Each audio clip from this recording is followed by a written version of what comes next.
D, entre autres pavillons bien connus et qui continuent de loger des étudiants. Par contre, les pavillons F, G, H, I ont été démolis et remplacés par ces 3 nouveaux pavillons qui vont augmenter la capacité d'accueil de l'UCAD qui passe de 5 000 lits depuis sa création à plus de 6 044 lits cette année. L'octroi des chambres pour l'année académique 2015-2016 n'a pas encore débuté. Il se fera après la publication des résultats des examens dans les différentes facultés. Les nouveaux bacheliers devront donc patienter un peu avant d'obtenir des logements. Cependant, les plus méritants d'entre eux auront leur quota dans l'attribution des lits dans les nouveaux pavillons.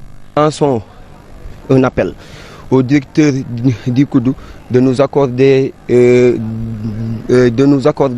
nous livrer ces pavillons afin qu'on puisse y loger les étudiants qui viennent d'obtenir leur bac. Il y a des pavillons qui ne sont pas occupés, de nouveaux pavillons qu'on vient de nous livrer.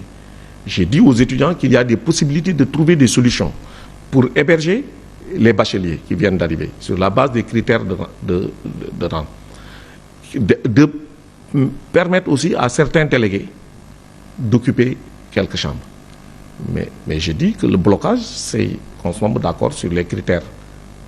D'accord? Cela veut dire que des critères qui permettent de préserver l'outil après un investissement aussi important. Ces pavillons qui vont accueillir 6 étudiants par chambre.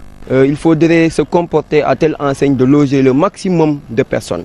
C'est pour cela nous, on ne peut pas accepter qu'il procède à la limitation du nombre de personnes qui doivent loger dans ces pavillons, d'autant plus que ça n'a jamais eu. Nous avons dit que le pavillon que nous avons aujourd'hui, c'est des chambres de 6.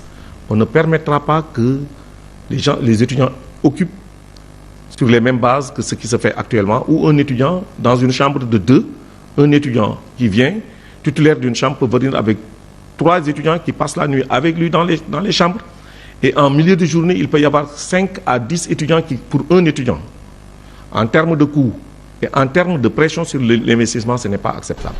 Il y a de cela 2 ans, la direction du COUD avait décidé de supprimer les logements provisoires. Quand il parle de logement provisoire, cela veut dire que, comme c'est dit provisoire, c'est eux qui gèrent. Ça, on a cette situation-là, il faut tourner la page, elle est révolue. C'est le COUD qui attribuera les chambres selon des critères qui seront définis. Et actuellement, les critères qui sont définis, c'est des critères de performance. Après les orientations, les inscriptions ont débuté. La publication des résultats des examens permettra le démarrage des cours et des attributions des logements pour les étudiants.